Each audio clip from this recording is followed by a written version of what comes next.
Welcome to the Pressrow. Behind-the-scenes stories from the world of sports media. Pressrow. Insight and interviews from around the sports world. Now here's your host, Jonah Siegel. Thanksgiving edition in the Pressrow. Jonah Siegel here in Seattle. This has been one of the craziest weeks I can remember. Just nutty all over. Every day, breaking news, all kinds of crazy stuff going on.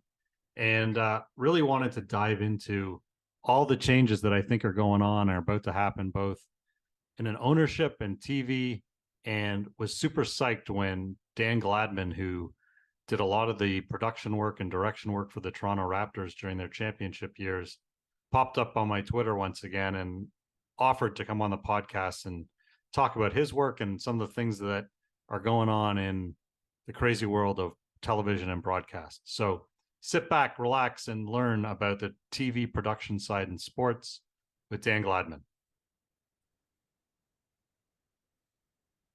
Welcome back in the press row. Jonah Siegel here in Seattle, a Thanksgiving edition.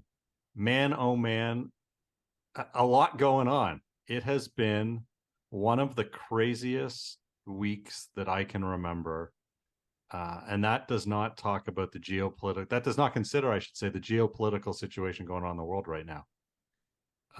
All the craziness going on with Twitter and X, the OpenAI stuff. Today alone, we had what people first thought was a terrorist attack at a border between Toronto and Buffalo. I just now saw a video of a car leaping, a Bentley nonetheless. We'll talk about that in a second.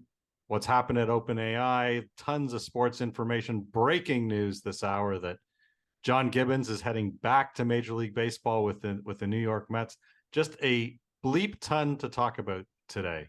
And I am super stoked to be doing so with an award-winning, longtime TV sports producer. He is a freelancer now. He's also a part-time instructor in Toronto. He is Dan Gladman. Dan, how are you? I'm great, Jonah. It's really cool to finally be talking to you. I've been following your social media presence and your podcast for years, and I'm grateful to get the invitation.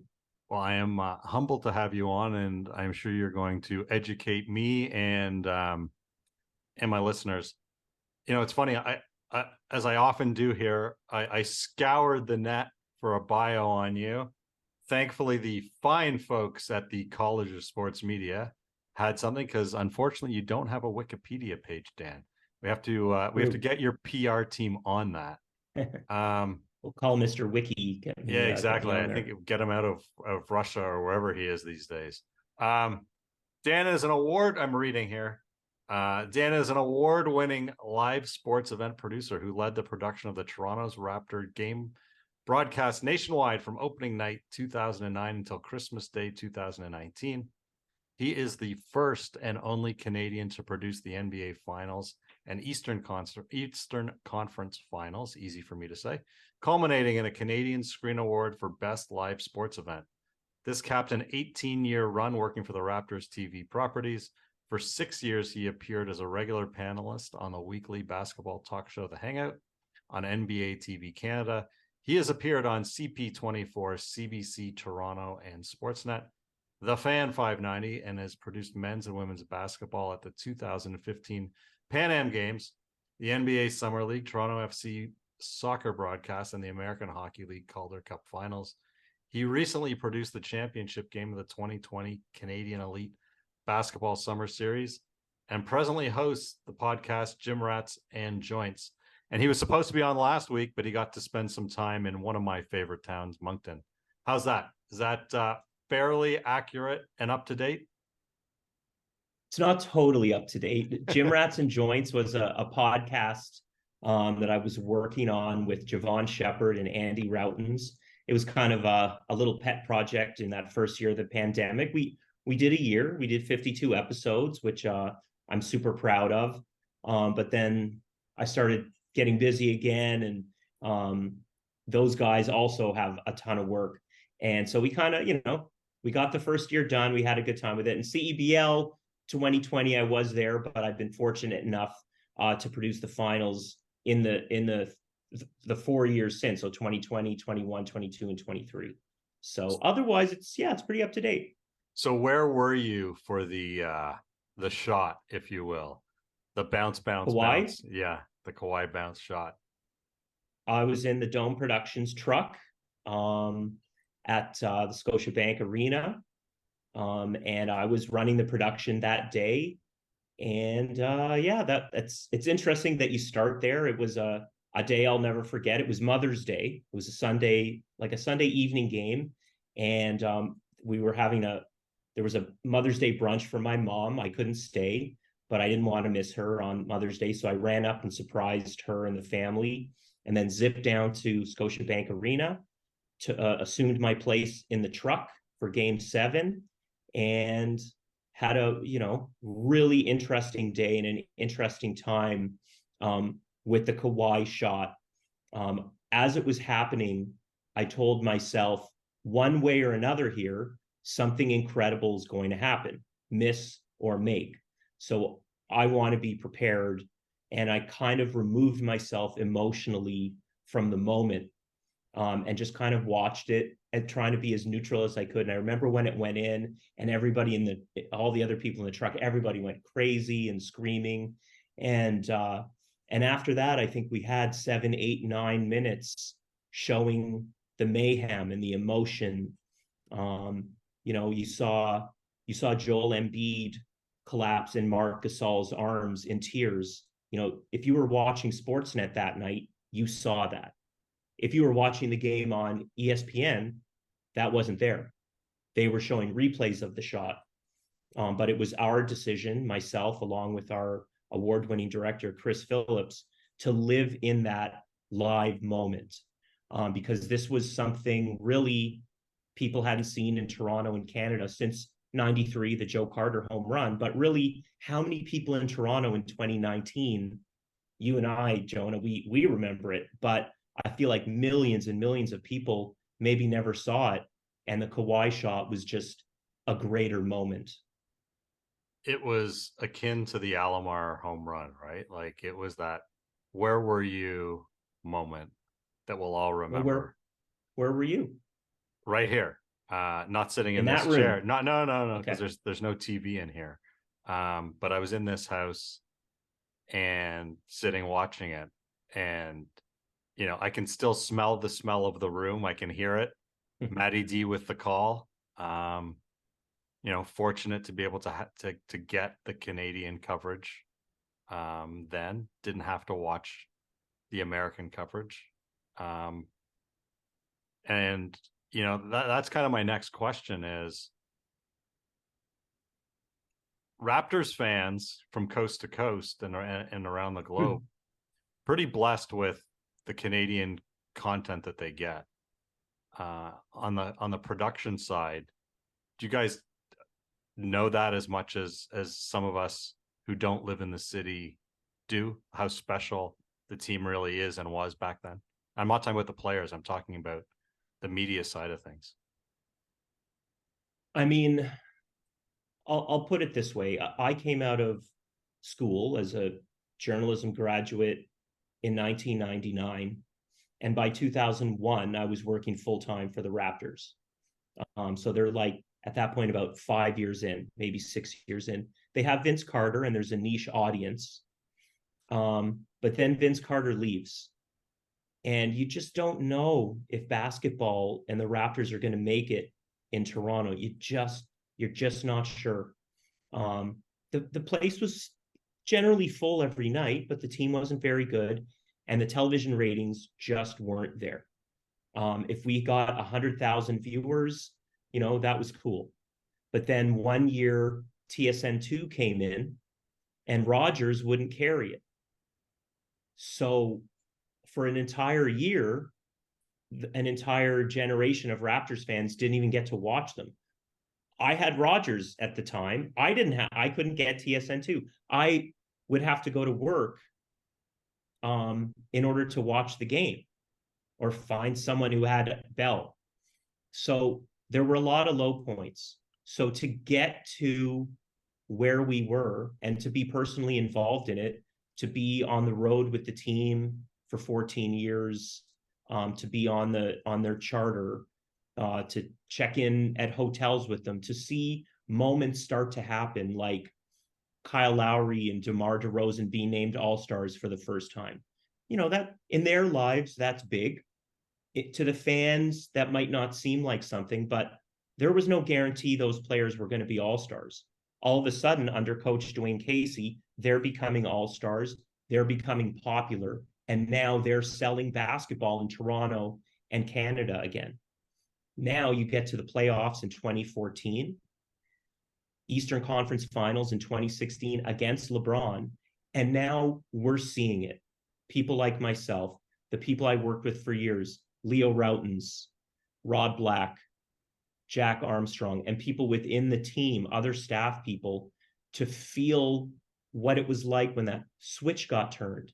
And not only the Raptors becoming good and popular and famous in the country, but the sport itself. I always feel like we were selling the sport. And to have been involved, to be there to see it as a media member, as a broadcast person, I certainly never took it for granted for 1 minute, because you could tangibly feel the sport growing in the country. And that was really the greatest satisfaction, because there was a small percentage of us who grew up loving the sport, but it just didn't compare to hockey and baseball if you were growing up in Canada in the 80s, 90s, and even that Vince Carter decade. It had its thing, but it just wasn't at a mass appeal level. And to see it get there and to see where it is now, it's super rewarding. So I'd be remiss if I didn't ask you how you feel about the team now. It's certainly, we always joke that once you win, it's good, it's great, and that carries you for a while. It's been a challenge since, for sure. Before we got on, I was looking at X, I guess I'm supposed to call it, formerly Twitter, which I think is just moronic, but whatever. And people were saying that, you shouldn't be mad at there was this chorus of, don't be mad at the Raptors because you forget how bad it used to be. And I looked and they were getting hammered early tonight by Portland again. Should we? I think they're playing Indiana. Is it sorry. Indiana tonight? I thought it was Portland. Well, yeah, I can look while you're answering. I will look. But okay. How concerned should we be about the recent downturn in performance of the team? Well, I'm going to phrase everything by saying that basically from 1999, 2000 until 2019, I watched every Toronto Raptors game. I mean, I was at most of them, home and away. But since I left the company, I really haven't watched. I don't watch them. I keep an eye on things. I'm generally aware of the games. One of the first jobs I had after Life After Raptors was producing a morning show at BNN Bloomberg. And my alarm was going off at 4:15 a.m. I was arriving at work at 5:15, and my show was on the air at 8 a.m. So I was going to bed before most of the games even started.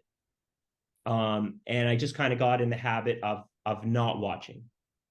And you're really the first person to publicly ask me, what do I think is going on with the team? And as an outsider now, it's been hard watching the champions leave one by one. I mean, I don't think it was a surprise that Kawhi left, but then Kyle Lowry left. And then Fred VanVleet left. And they didn't get anything in return. And then you hear these reports like what's going on with Pascal Siakam. And I think that in the really golden years, 16, 17, 18, 19, you didn't really hear things like that. You didn't hear negative stuff, and no one was leaving because everyone knew how special it was. I look at the roster, and there are several very talented basketball players, but I feel like three of them, I don't want to say are the same guy, but you don't have a lot of variety in skill sets. And so I think from a roster makeup position, I think there's some work to do.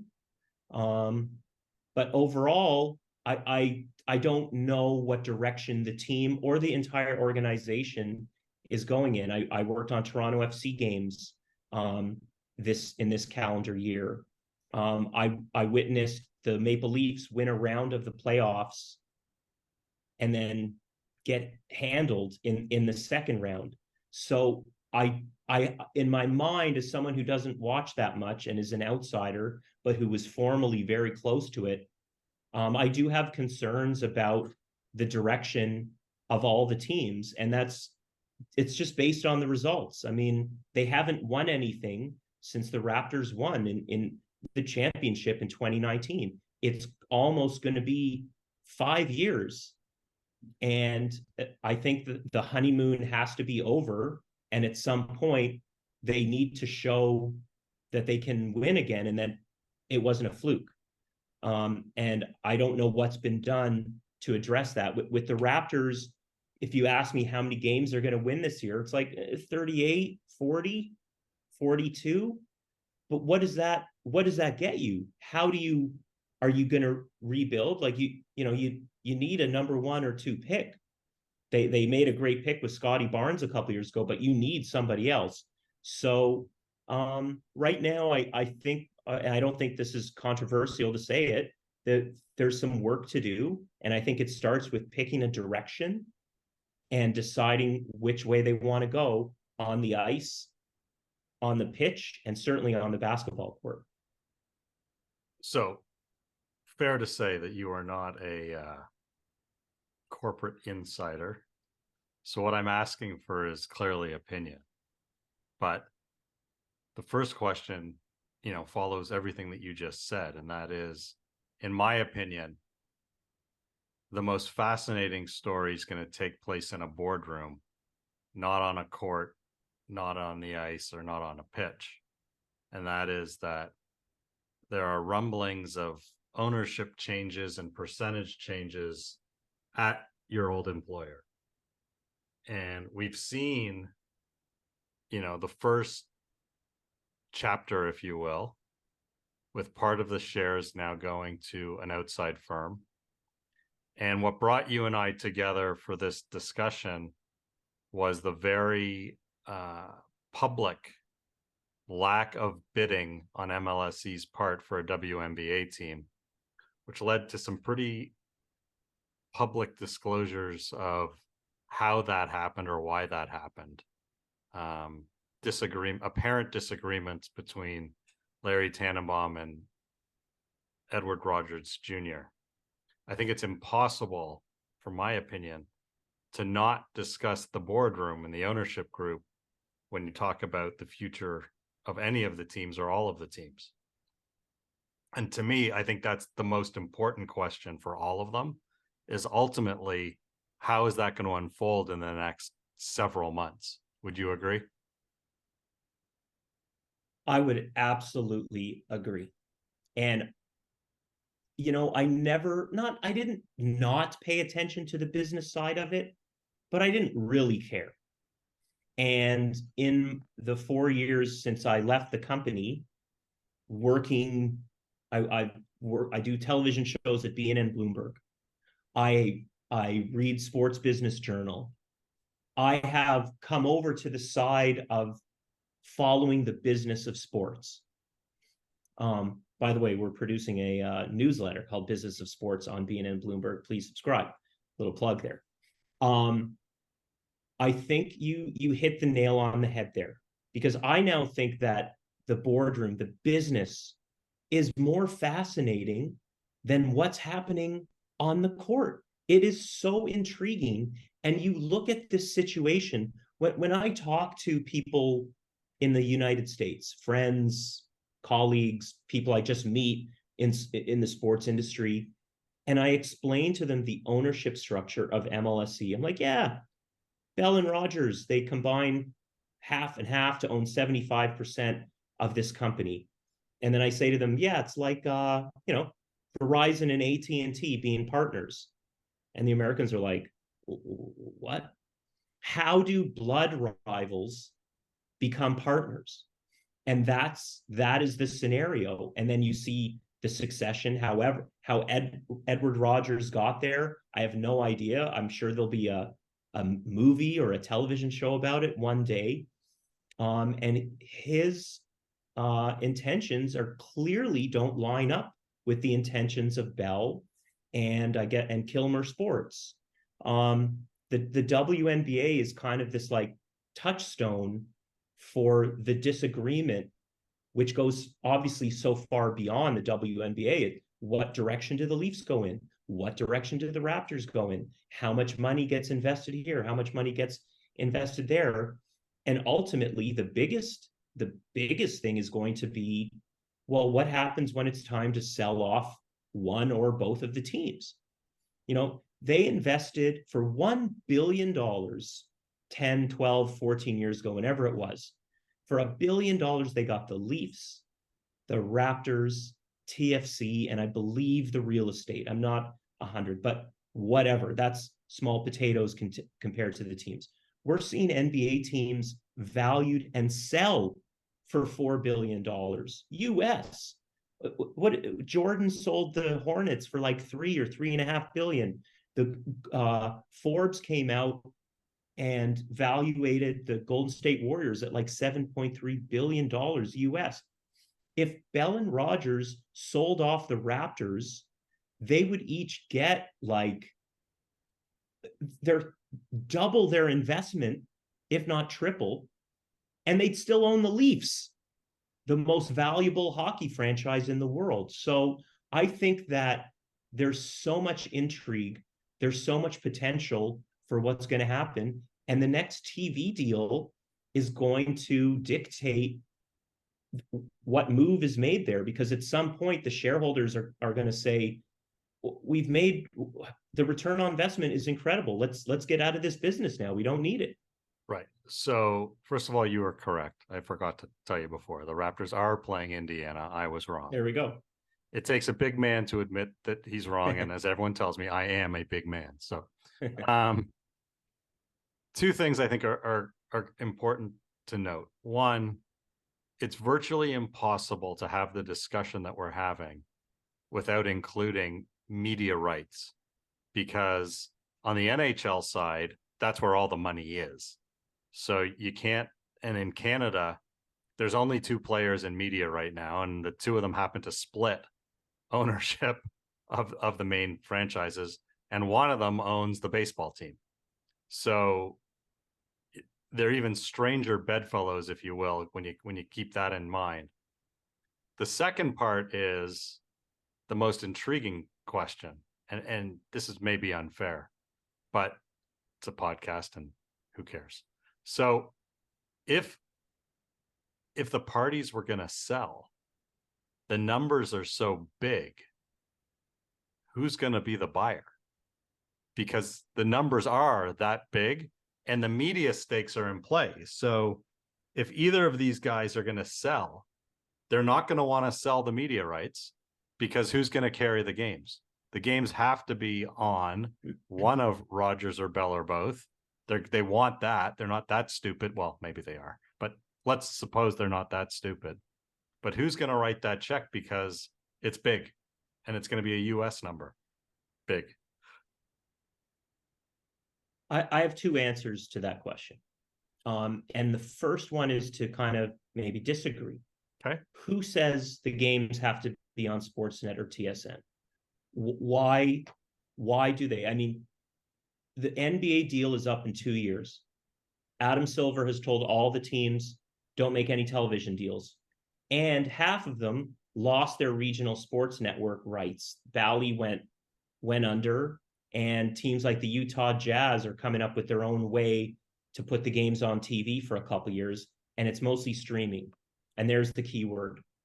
And, Adam Silver looks at how much money the NFL is making, and he wants to get closer to that. If the NFL is making 25 billion a year, Adam Silver wants the NBA to make at least 15 billion a year. They're not making that now. They're probably closer to 8, maybe 10. What's the difference? The television money from legacy media, but now you have the streamers coming in. Amazon's paying $1 billion a year for one game a week for 20 weeks. What's the math on that? Is it like 50?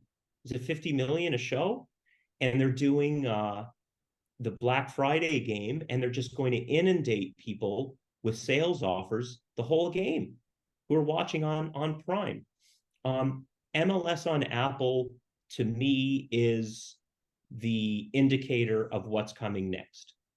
Not only does this give your product, the NBA, in this instance, as a hypothetical example, but the money that's coming in is insane. It's like a 10-year, $1 billion deal for MLS. That's $100 million a year. That they never have come close to that before. And anybody in the world can watch it anywhere. And then Messi came in, and the subscriptions doubled. So it worked. So if you're the NBA, you have to look at that. You have to be looking at, are we going to Apple? Is Apple going to buy ESPN? Is Apple about to become the worldwide leader in sports? Why am I saying all this in response to your question? To me, if Apple or Netflix or one of these giant streamers becomes the rights carrier to the games, even a percentage of it, what do Rogers and Bell care if it's on TSN or Sportsnet? They own the pipe.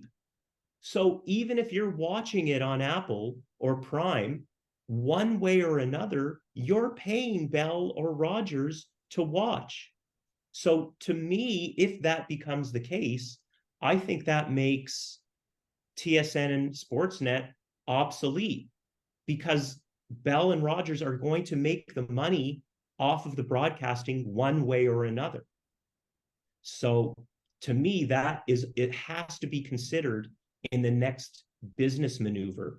And if you look at the Jays, remember they were owned by, well, I guess they were owned by Labatt, but then Interbrew bought Labatt. So to answer that question a little more simply, I think if you're going to sell one of the teams, it would be to a foreign owner, a foreign investor, or if you look at how the NBA is doing it, some big hedge fund, right? That's who owns the Milwaukee Bucks. Right. So I think the biggest difference, in my opinion, and I'm not saying you're wrong, the biggest difference in the NFL is Thursday to Monday. Thursday there's a game. Sunday there's a bevy of games. Monday there's a game, maybe two. The NBA, you've got to fill 7 days a week full of entertainment. And that's when you have ESPN, TNT, you've got networks that rely on content to fill hours.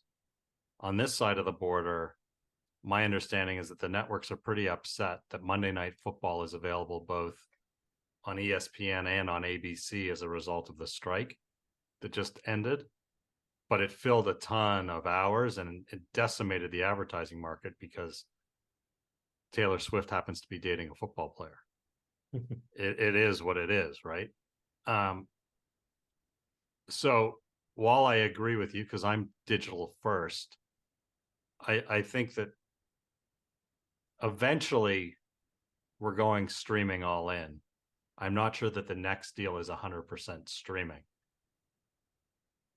What I don't have the answer for, so I don't think you're wrong. I just don't think we're there yet.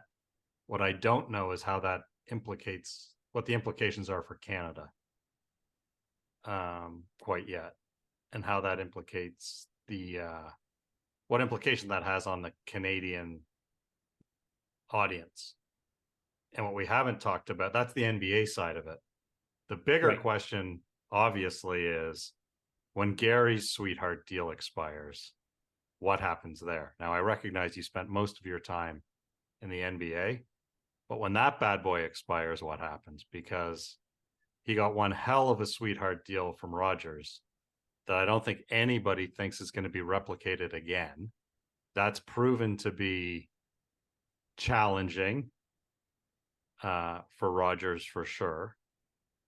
Yes, I think Gary said he wants a streaming component to go alongside of it, but I don't think anybody thinks Rogers is going to pony up the same type of money. And at least publicly, from what I'm hearing, Bell is saying we're not interested. At least that's what they're saying publicly. So I think on that side of it, it's going to be equally as fascinating to watch what happens there. Any thoughts on the NHL side of it? Yeah, if you talk to the Rogers Sportsnet people, they're going to tell you they're going to fight tooth and nail to keep the NHL package. Is it affordable at $5 billion for 12 years? I don't know. I don't have the numbers. If the numbers were in front of me, I probably wouldn't even know how to digest it and make sense of it. I have my pie in the sky dream, which would be for the three networks in Canada to just split it up and just share it. They do this in the States in the NFL. If the Americans can do it, why can't we? And then, you can have Sportsnet has its precious Wednesday night game of the week. You give TSN the Friday night game of the week. You give CBC its hockey night in Canada where it belongs. And maybe all three of them come together, pony it up, and they share it. And you rotate the conference finals and the Stanley Cup final every year, again, just like they do with the Super Bowl, just like they do with the NFL conferences. Now, that's my hippie utopian version of it.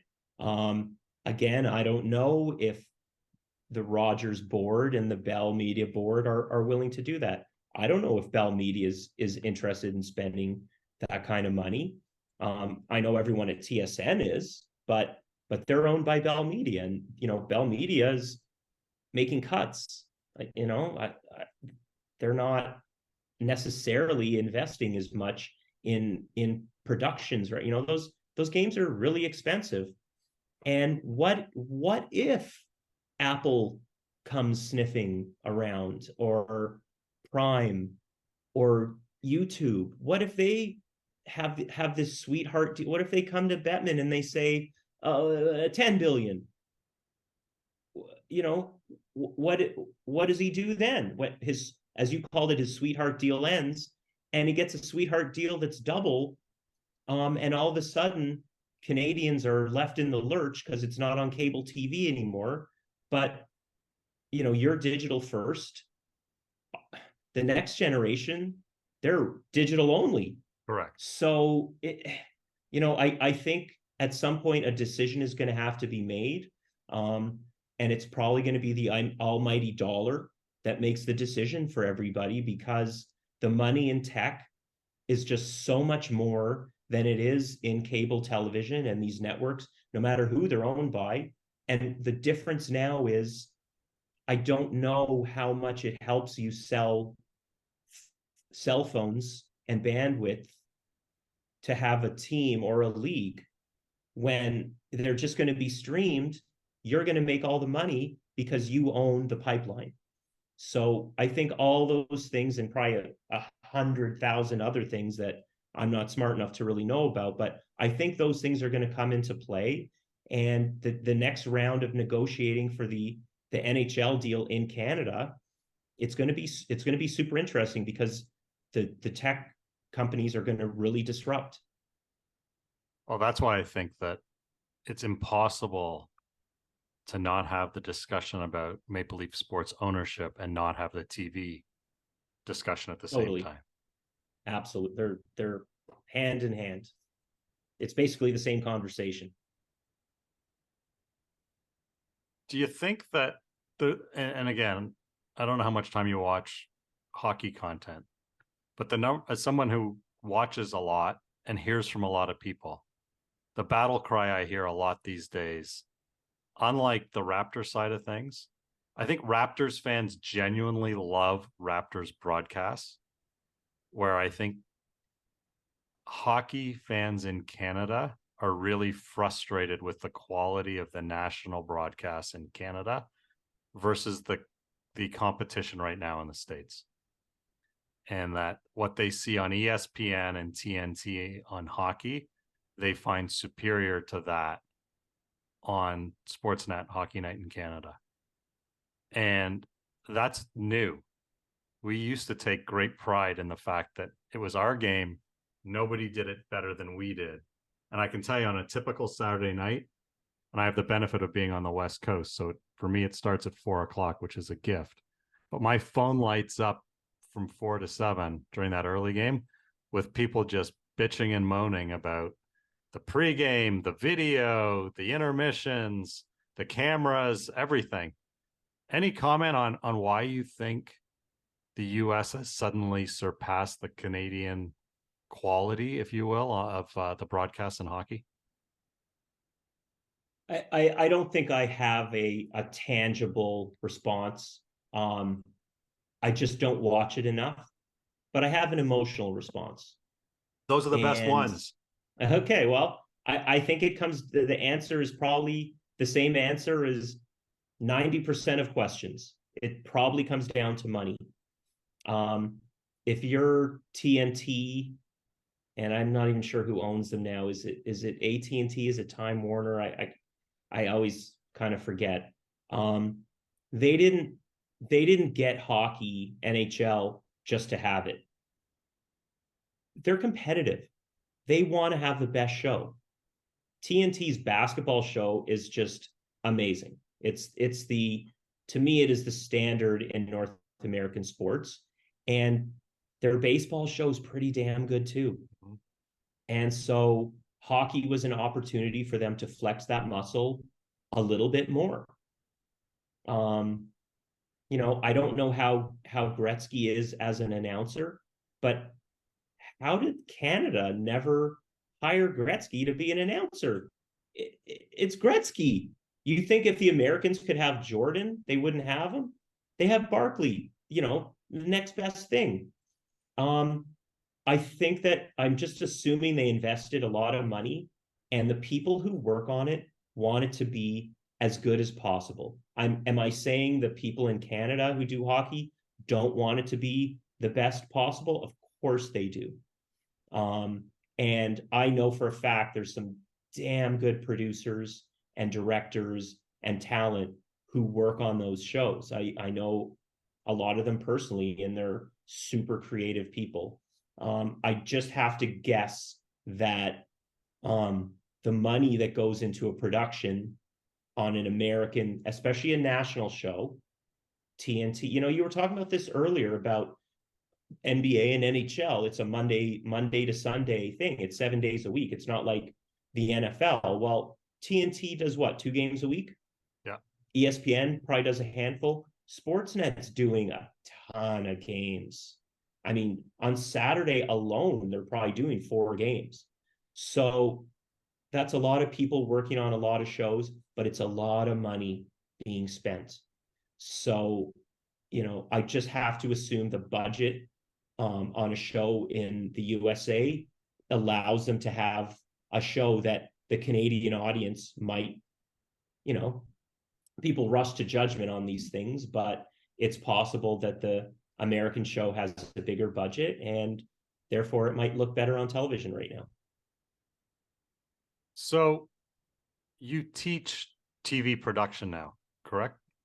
That's what you're teaching at the College of Sports Media? I do. I teach a super fun class called Live Event Coverage. And, it's just, the school's great. They teach them every aspect of sports broadcasting, but this is game coverage. So in this first 2 semesters of this, I guess, fall term or whatever, so I'm teaching them an open. This is how you start a show. On the Raptors show, I think I used to do 6 minutes. I'll have these students do 3 minutes. And it's, here's what the host does. Here's what the analyst does. Here's what I'm looking for in the sideline report. The same thing same thing that I did when I was producing the Raptors. And, once they get that down, then we do a halftime show in the last semester. And then, then they get into a little bit of play-by-play and color of the game. That one, I find that that's very personal. Everyone has their style, and there really isn't a specific way to do it. You just kind of have to find yourself into it. But yeah, so this would be the 4th year I'm teaching that course, and I really enjoy it, and I keep going back to do it every year. And the beauty of it is, unlike a lot of other universities/colleges, is that students, this isn't a plug for them, and there is a reason I'm asking these questions. The students are actually getting practical training so that when they're done and they go to a job, they actually know what they're doing to do the job they're going to be hired for. I think so. I worked with a student in, I guess, 2020, 21, Danielle Bain. She was in my class, and I'm like, this is how you do a sideline report. Well, 2 years later, she's the sideline reporter for the Toronto Marlies. And then a year after that, she's the sideline reporter for the Scarborough Shooting Stars in the CEBL, which I'm producing and directing. So now I'm producing my former student. And apparently I had said to her when she was a student, I said, I'll produce you one day. I knew when her name got floated for that position, I'm like, she'll walk right into this. I worked with her in the classroom, helped her develop whatever it is, the skills to do it. And now she does it. And she's fabulous at it. And I think the Shooting Stars probably consider themselves lucky to have her. And yeah, she walked right out of that school and into that job. And I've seen many of those students, they're not necessarily go into on-air jobs, but several of them have, and others have walked into other important jobs in the sports industry for companies that, have business in sports marketing and broadcasting. And those former students of CSM, College of Sport Media, they contribute. All right, so you just walked into another question, so we got to take a detour. Okay. So this past week, a female broadcaster admitted, for reasons that we don't quite understand, that she used to fib on the air about sideline reporting, and unfortunately her name is completely escaped from my mind right now. Clarissa. Yeah. What she basically said on her podcast what she basically said was, look, there's times where coaches either won't come talk to you or they don't give you anything, and you have to kind of make it up. And the intent, I'm not defending her, but the intent basically was, I do my research during the week. I know they're lousy on third downs. So if the question, if the producer or director pushes to me, I'll say to him, Coach said to me, we need to work on our third downs. And at least I know that's something that makes sense. I'm not necessarily lying, but the coach actually didn't talk to me, but at least that's something that makes sense. That's what she said. Is that something you used to teach in your class? Make shit up as you go along? I mean, it was alarming what she said. I haven't actually physically heard it. In my heart of hearts, I want to give her the benefit of the doubt, and she was just kind of whistling Dixie on some podcast, like I am right now. I don't know if she actually meant that, if she actually goes in and makes things up. To be honest, in that class, I did say to some of the students, when you're doing the sideline report in this class, I didn't say make something up. Well, it's tough because in those situations, they're in the classroom, they have 45 minutes to prepare. They can't go and talk to the athletes or the coaches. It's understood you don't make something up. It's understood that you're delivering the truth, or at least what somebody told you. But for me, in my experience as a producer, working with a sideline reporter, I'm not gonna necessarily vet the story they have. but I want to know what it is before they deliver it. And I assume that they've spoken to the athletes and the coaches, and they're just reporting back what they were told and telling it in a creative little storytelling kind of way.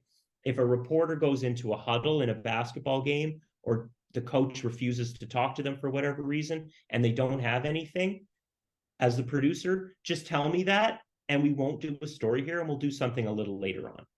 You know, I don't think you should be going on TV and just making it up on the spot. And I don't actually think that that's what this reporter did. If she did, that's troubling. Yeah. So I listened to it. When I listened to it, what I heard was I did my homework. So sometimes I didn't get somebody, so I'd rely on my homework. And yes, I would fudge things and make things up. That's what she said. Would it have been better if she said, I didn't get him, but I know during the week, these are the things that he was focused on? That would have been better to say. Yeah, not in the moment, though. I mean, if you're at halftime of a game and you're reporting on the coach, yep, to me, that what they prepared for during the week now is old news. I need to know what's happening in that game, especially in a football game. So what should she do? Homework. What should she do? I think she should not, or she or he, in that instance, shouldn't do right. He, she, they don't do a report there. Tell the producer, I don't have anything, but I have something on this player. So is that, sorry for interrupting. No, not at all. So for average fan idiot like me, this is happening fast and in real time, right? Like these sideline reports, how much time is there for that discussion between someone like you and a sideline reporter to say, you know, isn't it pre-scripted? Like, we're going to come out of this break and you know that before the game that we're going to go to you. Like the fan knows it, right? I know it. I know when you're going to go to it. I know as somebody who watches a game every week, when they're going to go to the sideline reporter. I know it. So in the open, yes.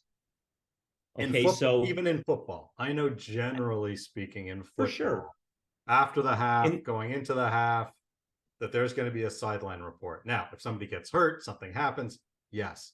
But I'm talking typically there are standards that we all know for when certain reports are going to happen. Is that dialogue ongoing live during a game between a producer and a sideline reporter? Absolutely. Okay. You're talking to the sideline reporter throughout. I often text the sideline reporters. Yes, we assume in a football game at the start of the second half, the reporter has spoken to the coach who's trailing in the game and is going to have a report. But sometimes I've seen it. The coach just doesn't want to talk. Their mind is on something else. They really should talk to the reporter, but they don't. Believe me, as a viewer, if there isn't a report in that spot, it's not gonna go into your mind, oh, the reporter didn't do a coach hit there. Instead, the reporter can do something 2 or 3 minutes later on a story from talking to a player, like maybe the player gets a touchdown or a nice run, and the reporter reminds the producer, oh, I have something there on Christian McCaffrey, and he just passed Roger Craig for the most yards, and I have what he said. Yeah. Bring me in. Okay. So to me, I will trade off. I will say, you don't have anything from the coach? No worries. Give me something in a couple minutes. Okay. We've checked that box. So the reason for what other boxes do we got? Well, the reason for my question wasn't about you teaching, is a couple of years ago, it may have been last season, out of nowhere during a Seahawks game, I think it was, they broke out the new handheld camera from a sideline, and that was like groundbreaking. Like, holy crap, that is so cool. The gimbal? So, I think that's what it's called, maybe. Yeah. As you're teaching classes today, how quickly is technology evolving so that today's students need to be learning and staying abreast of new technologies? Yeah, tech isn't really my thing. Nothing's really my thing, but I try to stay focused on editorial and the storytelling and that side of it. I don't know if there's a school in Canada that's really state of the art in terms of where the technology is. But there are certain things that you're going to just have to learn on the job. And I think we've seen that with that camera you're talking about, which I believe is called the gimbal. It started on the NFL broadcast. I think you see it on home Raptors games. I saw some people doing it at Global Jam this summer. And I think that things come up and you just kind of learn it. Like tomorrow's shooters are in positions today, like they might be a cable puller or an audio assist. And as they're working on that job, they're learning shooting techniques from the people who are camera operators. And I feel like a lot of those kinds of things, you really have to ultimately get thrown into it and learn on the job. I don't know that you can really simulate shooting an NBA game in a classroom. It's just something that you kind of find your way to. Believe me, by the time you get to the major sports, NBA, NHL, CFL, MLB in Canada, the technology there is state of the art. It's not going to be in the schools. So people are going to have to work their way up and prove that they can learn each step of the way in order to operate that machinery. All right, final question, because it's I don't know why it feels like a Friday, and it feels like it's a Friday night because it's the night before Thanksgiving here in the States. So it's late. It's late there in Canada. So last question, and again, this is what brought us together. A lot of outrage, sadness, disappointment that the WNBA isn't launching in Toronto. We saw publicly all over the press why that didn't happen. Are you surprised? And how dead do you think it is, or is it only mostly dead in your? And I will say on this one, I think you're probably more of an expert than you're probably going to let on. I don't think it's dead. I think someone just has to come up with the money. If you come up with that expansion fee, the WNBA isn't going to say, no thanks, we're good. They're going to jump at it. The question is, who wants to put that money up? What I see on social media is people saying, come on, WNBA, you got to come to Toronto. I'm convinced they would love to be here. Who's going to own the team? Who's going to spend the expansion fee, the initial investment in staffing and, rent and art and just all of it? It's such an expensive venture. And I do believe that if someone can prove it's profitable, someone would jump at it. These are businesses. And I'm not here to say the WNBA will or won't be profitable. I don't know. What I've been asking, and I actually taught a course at Ryerson before it was named Toronto Metropolitan University, and I asked the students, write an essay on what the next professional basketball team is going to be in Canada. Will it be Toronto WNBA, Montreal NBA, or a women's professional league? Okay. The next step, someone needs to write the business plan. This is how the WNBA is going to make money in Toronto. Show it tangibly, prove it, use math and numbers to prove it will be a money-making venture, and bam, it'll happen.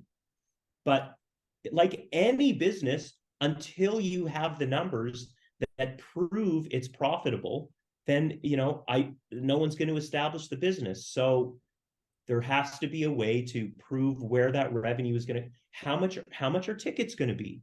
How are you going to sell the season's tickets? Are Toronto Maple Leaf and Toronto Raptors subscribers, will they be forced to buy season tickets to the WNBA team? I say that because that was the case with the Raptors for years. The Leaf subscribers had to buy Raptors tickets. That's not the case now, but they've done that. So show me the money. Show me how the WNBA team will be profitable in Toronto. And once that's shown, there'll be a team here. So it's definitely not dead. Is it going to happen in the next 2 or 3 years? Probably not. But if that business plan is there and it's profitable, in 5 years, there'll be a team here. Right. So, in other words, it comes back to the other monster issue which is until the MLSE ownership issue is resolved, the WNBA isn't coming. I think we have to be realistic that the odds of Toronto getting a team outside of that ownership structure, whoever it is probably pretty remote, because it's really hard to own a professional team if you don't own the building. And it seems clear that the ownership group as currently constituted is divided on whether or not they should buy the team. And so far, they're divided enough that they voted against submitting a bid. There's other rich companies in Canada other than MLSE. Why does it have to be MLSE? Why can't there be a Quebecor or a big company out of BC or a mining company or a bank? You know, how much does Scotiabank pay a year just to advertise for Scotiabank Arena? Why not have a bank take that money, build your own arena, and compete? This is supposed to be free enterprise, an open market system in this country. I don't think the pressure should be all on MLSE to make this happen. I have to believe there's other organizations or people in Canada who have the money and the willpower to make this happen. Yeah, I would just argue that it's so much more challenging for all the reasons that you gave. And that is that if you could bring it under the umbrella, you don't need your own marketing team. You don't need your own sales team. You don't need your own facility. Whereas if you go outside, you are starting from scratch. No doubt. That is definitely true. But that's how the Raptors got here. They came here in '95. They had their own arena. They had no partnership at that time with the Leafs. They did it. If this is a profitable venture, absolutely, Jonah, it would be challenging for sure. But who doesn't love a great challenge? So that it's up to someone with deep pockets who thinks they can make both their pockets or all four of their pockets super profitable. He is Dan Gladman. You may not have seen him before, but you've certainly seen his work. He is a TV producer extraordinaire. Dan, I really appreciate you taking the time. As I said, I think the next 8 to 12 months are going to be really fascinating as media deals and ownership deals get crafted and things get revealed before us. And as they do, I'd love to have you come back and talk about them. I really appreciate taking some time, and great to finally have you come on. I'd be happy to. Thank you for having me. Happy Thanksgiving. I hope you enjoy the day. I'll be watching football from work, but you know how it is. Yes, but thank you so much for having me. It was a pleasure having this conversation. Awesome. Until next time. Thank you. Thanksgiving edition in the press row. Jonah Siegel here in Seattle. This has been one of the craziest weeks I can remember. Just nutty all over. Every day, breaking news, all kinds of crazy stuff going on. And really wanted to dive into all the changes that I think are going on or about to happen, both in an ownership and TV, and was super psyched when Dan Gladman, who did a lot of the production work and direction work for the Toronto Raptors during their championship years, popped up on my Twitter once again and offered to come on the podcast and talk about his work and some of the things that are going on in the crazy world of television and broadcast. So sit back, relax, and learn about the TV production side in sports with Dan Gladman. Thank you for tuning in to today's episode of In the Press Row. This is Jonah Siegel. If you would like to appear on an episode of the Press Row, you can find me on Twitter at YYZ Sports Media, or send me an email at jonah@yyyzsportsmedia.com. You can follow this Press Row podcast wherever you listen to your podcasts. Until next time, thanks for tuning in.